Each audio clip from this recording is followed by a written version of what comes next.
بسم اللہ الرحمن الرحیم۔ آج کا میرا عنوان ہے جھوٹ، اپنے مسلک کو پھیلانے کے لیے یا اس کی حقانیت اور کو ثابت کرنے کے لیے جھوٹ بولنا۔ صرف مختصر بیان کر دوں گا۔ سب سے پہلے امام غزالی کی طرف جاتے ہیں، جن کا انتقال 1111 میں ہوا۔ اپنی کتاب احیاء العلوم کی جلد اول اور صفحہ 30 پر فرماتے ہیں کہ ان کی کتاب کی کسی نے مخالفت کی، غزالی نے رسول اللہ صلی اللہ علیہ وسلم سے شکایت کی تو خواب میں رسول اللہ صلی اللہ علیہ وسلم نے اس مخالف کو بلا کے اس کی پیٹھ پہ اتنے کوڑے لگائے کہ صبح ہونے کے بعد اس کی پیٹھ پر ان کوڑوں کے نشان تھے۔ کہ غزالی نے رسول اللہ صلی اللہ علیہ وسلم کے ہاتھ پر بوسہ دیا۔ محی الدین ابن عربی جس کو دیوبندی اور بریلوی سب شیخ العارفین اور شیخ اکبر کہتے ہیں، اس کا انتقال 1240 میں ہوا۔ اس کی 2 کتابیں ہیں، فصوص الحکم اور فتوحات مکیہ۔ کہتا ہے کہ ایک کتاب کو مراقبے کے ہاتھ میں اللہ تعالیٰ نے دی اور دوسری کتاب کو رسول اکرم صلی اللہ علیہ وسلم نے اس کو دی اور کہا کہ اس کو لوگوں میں پھیلا دو۔ علاء الدین الحصکفی، یہ حنفیوں کے بہت بڑے مجتہد ہیں، جن کا انتقال آج سے 500-600 سال پہلے ہوا۔ ان کی کتاب ہے در المختار۔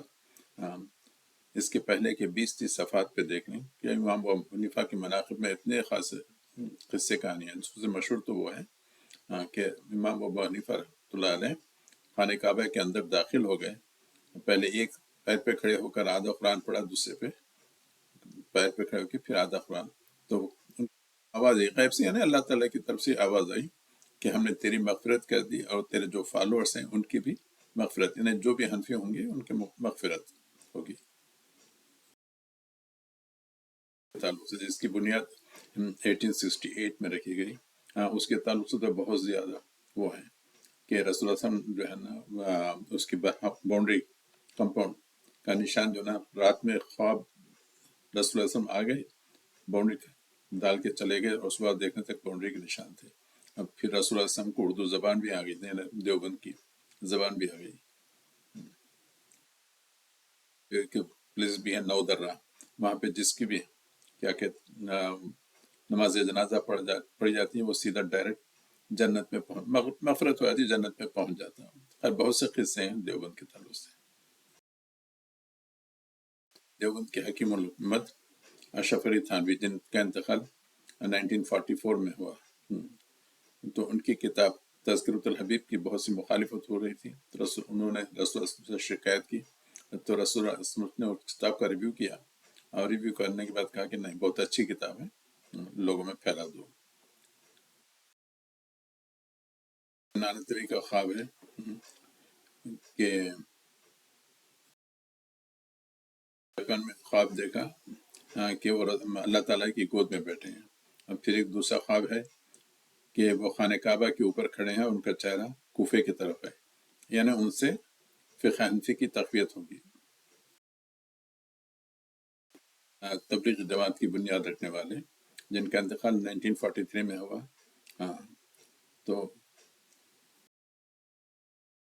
جو آئے تھے کنتم خیر امۃ اخرجت للناس، اس کی تفسیر اس کا خواب میں ان کو بتائی گئی، اور اس میں ان کو حکم ملا یعنی تبلیغ جماعت کو شروع کرنے کے لیے۔